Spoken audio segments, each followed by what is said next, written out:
Hey guys, welcome to the next tutorial for ethical hacking and penetration testing. So in this tutorial I'll be teaching you how to install Kali Linux on MacBook Pro or Air or whichever version you have, and this is specifically mentioned for the Mac OS X, which I assume that you would be using because it is the latest one. So the things that you would need would be the grub2, the refind, the specific boot thing which you would be using, and the pros of installing would be we would be using grub2 for EFI, which is simple and easy to use, and Mac OS X can be encrypted but requires extra work, and I would not be teaching you in this tutorial.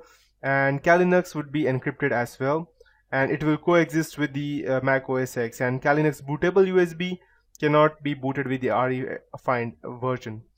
So since Kali Linux 1.1 is based on Debian, which is EFI enabled by default, we will not be requiring the refind to go ahead and install it on MacBook Pro. But still, just in case if you have any older version of MacBook, then you would require, if you have any version earlier than MacBook 2012, then you would require refind. So you can go on Google on this website. I'll just go ahead and open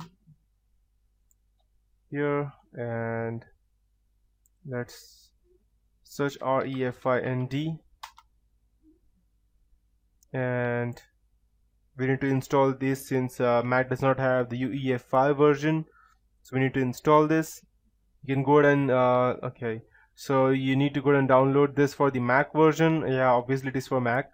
So once you install it, it will be able to detect dual boot, and then you can go ahead and install this on your specific MacBook Pro. And you can see this are the described processes, but this is not which we would be using because Kali Linux requires a different thing. So first thing first, install refind on MacBook Pro, and then boot up your MacBook and download the refind binary zip file and extract it.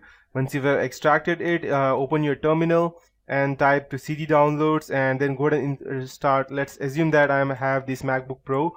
So if this is my MacBook terminal, go to your cd refind and whichever directory you have, and since I won't have, I'll just be assuming. And once you have the specific folder, just going to type /install/sh, and it will install everything related to refind inside your MacBook Pro. And at the MacBook Pro OS X, execute the disk utility, create a new partition and make it as two, one for Macintosh HD, that's hard disk, and new one for Macintosh HD2. And then remove the newest created partition. Do not format it, leave it as it is, and after that shut it down. Insert Kali Linux Live, install USB to the MacBook Air, MacBook Pro, and then power on your MacBook Pro with long pressing Option key. When the Kali Linux boot menu is displayed, select Live AMD64 and press the tab to add persistence at the end of the line. The Kali Linux will be installed, and install it as per your normal process as to where we do that. So next time when you go ahead and try to run the Kali Linux, it will ask you whether to start the MacBook Pro or to install or to run the normal version, that is Kali Linux. So once you have all of these things, the next thing that we need to do is to go ahead and install the live USB. And so before I proceed, let me explain to you what live USB is. I'll just go ahead and open the Kali Linux website, and I'll just type Kali Live USB. So what this does is that you need to boot your computer or laptop, whatever it is, through your USB drive.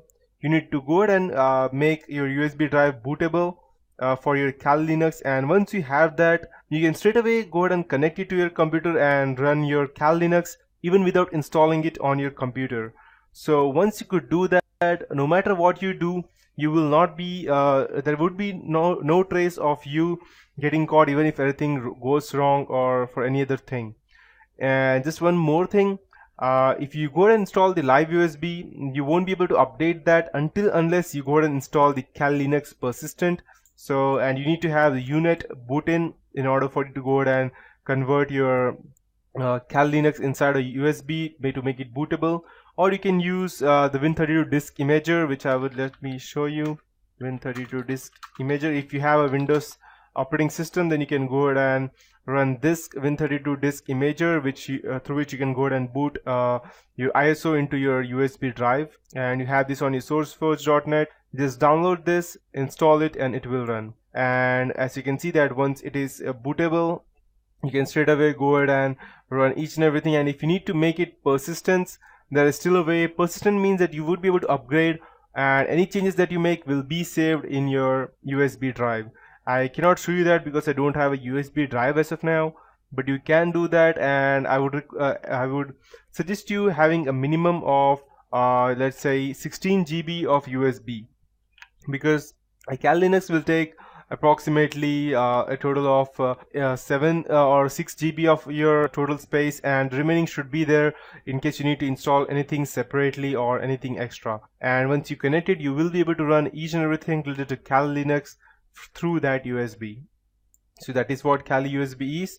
So now we know. Now let's go ahead and configure the remaining things that we need. So I can go ahead and show you as to the next thing that we need to do is we need to update our social engineering toolkit.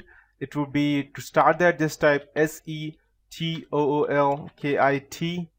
Once you hit enter, it will start, and type yes, enter, it will start. So need to update all the third-party modules and SET configuration. So just type 3. As you can see that 3 means third-party modules. So you can see we have these two modules over here. To update these things, go ahead and update the social engineering toolkit. That would be 4, and to go ahead and check all the updates and get itself the latest updates. After that, go ahead and update your SET configuration, type 5 and hit enter, and yes, we have all the latest updates. The next thing that we would need to do would be to go ahead and update the MSF console. So I need to type MSF console, and we need to go ahead and update that so that, because sometimes what happens is that it's not updated along with your normal repositories. That's the reason we need to go ahead and specifically install that.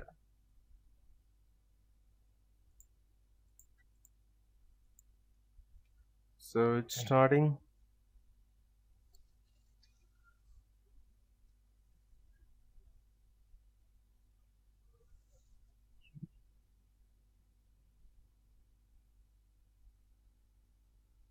It can take a bit of time to start, and the things that we need to go ahead and install would be let's check if we have the LibreOffice over here.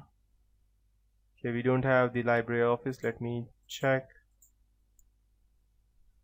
Okay, we don't have the LibreOffice, and as you can see that this is the Metasploit framework, which has 1389 exploits as of now, which are out of which 788 are auxiliary, and 356 payloads, out of which 37 are encoders. So to update this, which I will be teaching you later on, so first we need to update. So just type MSF update and hit enter, and you can go ahead and expect weekly updates on using this method, because you cannot find such kind of updates on a daily basis, or when you go ahead and type your normal aptitude get install, so, or aptitude get update. So this is one way of doing that.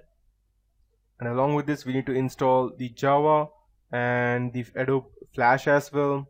So we'll go ahead and also type apt get install open jre /sdk/ don't remember exactly, let's check.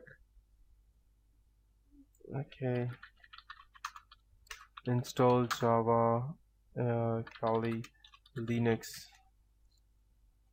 and install Adobe Flash and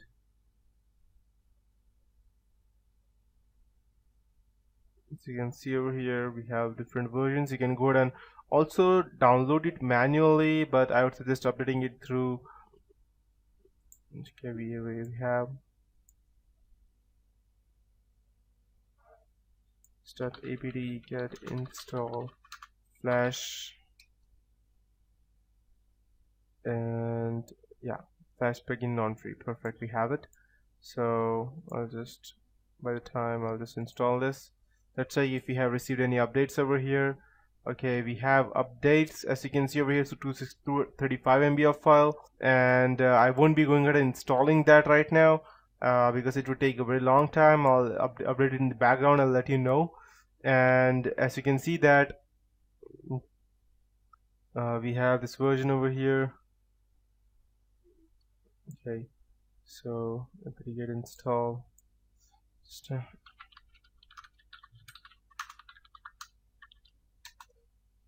Okay, here we have it.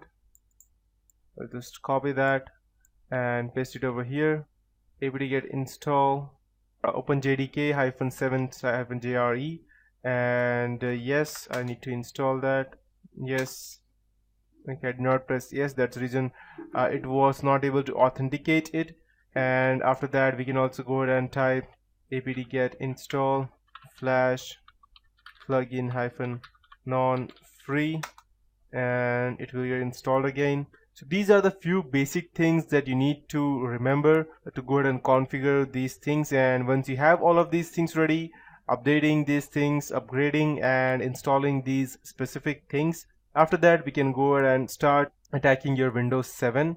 And just make sure that you have all the updates. If you don't, then you will lose one or more important things which you may not be able to run under your computer. So that is it for this tutorial. In the next tutorial, we will be starting with the basic hacking stuff and footprinting and methodology.